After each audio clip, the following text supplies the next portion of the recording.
আমি গত জুমায় যে বিষয়টা শেষ করতে পারিনি, আজকে মহরমের এই ব্যাপারে কথাটা এতটুকু বলে আমি শেষ করতে চাই। যদি আল্লাহ তাআলা সুস্থ রাখেন তাহলে আগামী জুমায় ইনশাআল্লাহ আমরা এই ব্যাপারে আরো কথা শুনতে পারবো। প্রিয় ভাইরা, আমরা গত জুমায় সূরা আল ইমরানের 142-43 নম্বর আয়াত আমরা আলোচনা করেছি। তো সেখানে শিরোনামটা কি দিয়েছিলাম মনে আছে আপনাদের? সাবজেক্টটা কি ছিল? জান্নাতের রাজপথ। ভুলে গেছেন? জান্নাতের কি পথ? রাজপথ। রাজপথ মানে কি? ছোটখাটো রাস্তা না বড় রাস্তা? বড় রাস্তা, যেটা পথের রাজা, সেটাই হচ্ছে রাজপথ। এটা দিয়ে আবার মনে করবেন না যে জান্নাতে মনে হয় তাইলে অন্য পথ দিয়েও যাওয়া যাবে। তা যাবে না। জান্নাতের পথ কয়টা? সিরাতাল মুস্তাকিম, সরল এবং সঠিক পথ। এই সরল সঠিক পথের পরে যারা নিজেদেরকে ইস্তেকামাত রাখতে পারবে তারাই আল্লাহর জান্নাতে যেতে পারবে। প্রিয় ভাইরা, তো গতদিন আমি যদিও সাবজেক্টটাই বলেছিলাম, কিন্তু আলোচনা কিন্তু শেষ নামাতে পারিনি। আমি শুধুমাত্র এতটুকু বলেছিলাম, আম হাসিবতুম আন তাদখুলুল জান্নাহ, এই জান্নাত পর্যন্ত বলেছি। জান্নাতের কিছু কথাবার্তা আমি বলেছিলাম। এরপরেই কিন্তু আমাদের সাবজেক্টের সাথে মিল রেখে আল্লাহ তাআলা বলছেন, ওয়ালাম্মা ইয়া'লামুল্লাহুল্লাযীনা জাহাদু মিনকুম ওয়া ইয়া'লামাস সাবিরিন। আল্লাহ তাআলা এখানে জান্নাতের যে রাজপথ সেটা বললেন, ওয়ালাম্মা ইয়া'লামুল্লাহুল্লাযীনা জাহাদু মিনকুম। তোমরা যে মনে করেছো যে এমনি বেহেশতে চলে যাবে, অথচ তোমাদের মধ্যে কারা জিহাদ করেছে, সংগ্রাম করেছে, আর কারা ধৈর্য ধারণ করেছে, এটা দেখা হবে না, আর তোমরা জান্নাতে চলে যাবে। আমি এই পর্যন্তই আজকে শেষ করতে চাই। প্রিয় ভাইয়েরা, তাহলে এখানে আল্লাহ তাআলা আমাদের জান্নাতে যাওয়ার জন্য প্রধান যে শর্তটা দিয়েছেন সেটা হচ্ছে কি? জিহাদ ফি সাবিলিল্লাহ। ওয়ালাম্মা ইয়া'লামুল্লাহুল্লাযীনা জাহাদু মিনকুম, কারা তোমাদের মধ্যে সংগ্রাম করেছে। সূরা হজের ৭৮ নম্বর আয়াতে আল্লাহ বলছেন, ওয়াজাহিদু ফিল্লাহি হাক্কা জিহাদি। তোমরা সংগ্রাম করো, সংগ্রাম জিহাদের হক আদায় করে যথাযথভাবে যেভাবে সংগ্রাম করা যায়। আমার প্রিয় ভাইরা, এ ব্যাপারে আমাদের কনসেপশন কিন্তু ক্লিয়ার নেই। আমরা কিন্তু সালাতকে আবশ্যক করে নিয়েছি, সালাত ফরজ। আমরা সিয়ামকে আবশ্যক মনে করেছি, এটা ফরজ। কিন্তু সালাত আর সিয়ামের আগে যেটা ফরজ সেটা হচ্ছে আল্লাহর দ্বীন কায়েমের আন্দোলন করা ফরজ। আল্লাহ তাআলা স্পষ্ট এখানে বললেন, ওয়াজাহিদু ফিল্লাহি হাক্কা জিহাদি। সংগ্রাম করো, সংগ্রাম যেভাবে করা উচিত।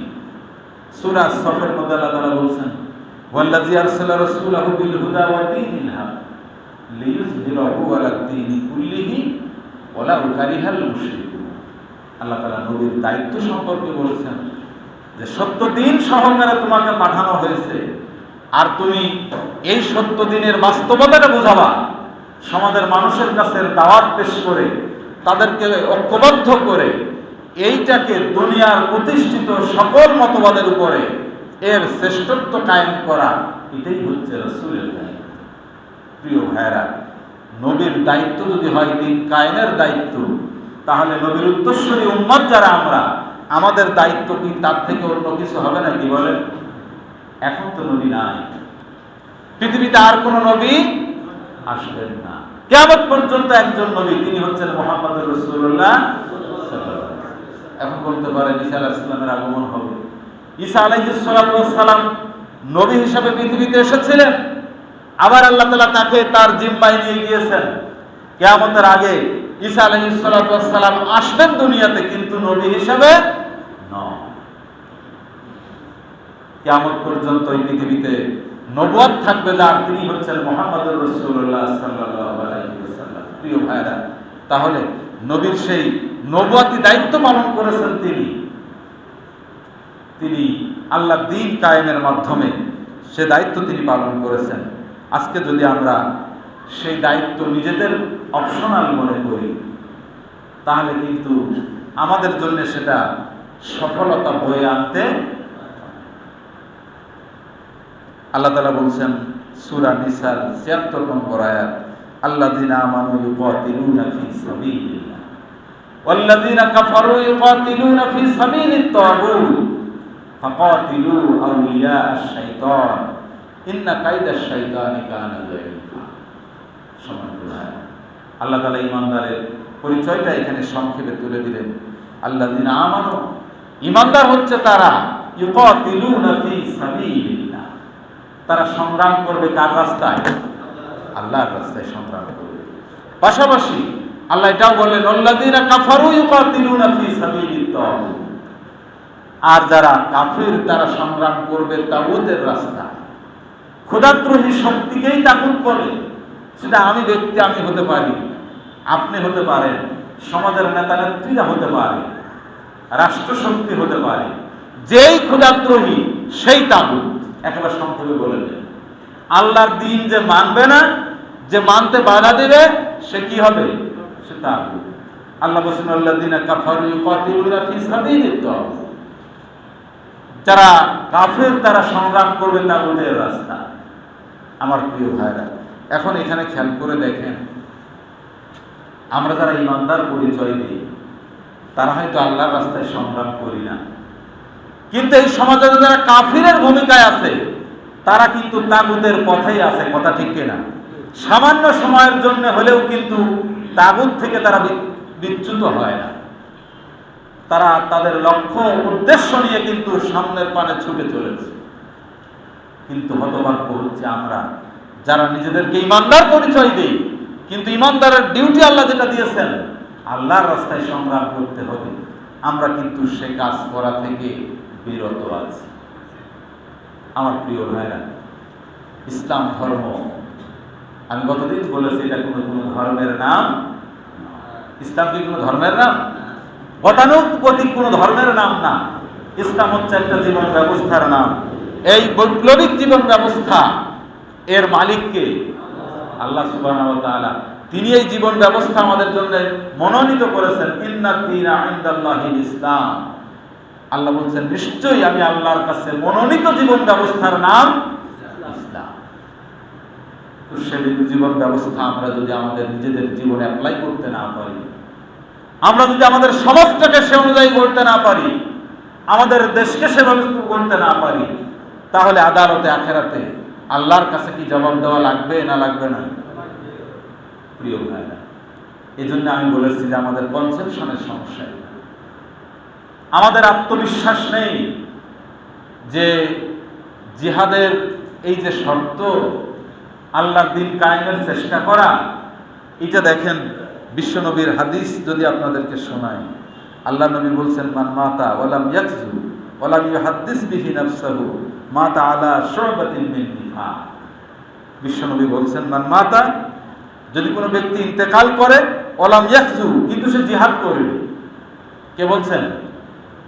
শাফাআতকারী যিনি জান্নাতের, তিনি হচ্ছেন মুহাম্মদুর রাসূলুল্লাহ সাল্লাল্লাহু আলাইহি ওয়াসাল্লাম। তিনি বলছেন যে ব্যক্তি ইন্তেকাল করলো কিন্তু জিহাদ করেনি, ওয়ালাম ইউহাদ্দিস বিহি নাফসাহু, নিজের অন্তরে সে কোনো সময় জিহাদের আকাঙ্ক্ষা পর্যন্ত করেনি, তাহলে জিহাদ করেনি, জিহাদের আকাঙ্ক্ষাও ছিল না, মা তাআলা শুবাতিন মিন নিফাক।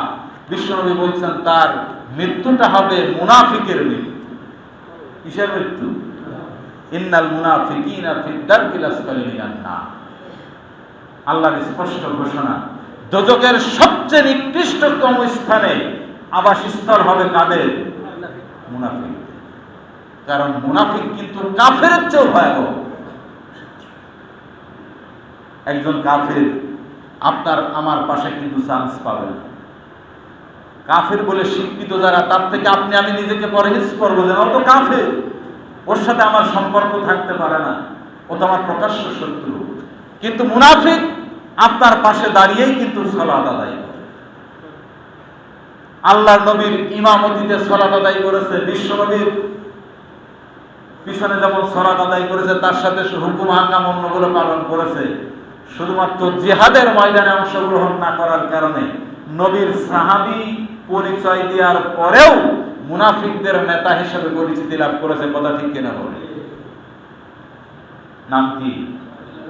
আব্দুল্লাহ বিন উবাই। তিনি বিশ্ব নবীর ইমামতিতে একবার দুইবার না বহুবার সালাত আদায় করেছেন। কত মহব্বত করেছেন বিশ্ব নবীকে, কিন্তু শুধুমাত্র জিহাদের ময়দানে অংশগ্রহণ না করার কারণে তার সকল সুযোগ সুবিধা থেকে বঞ্চিত করলেন কে? মুনাফিকদের নেতাদের।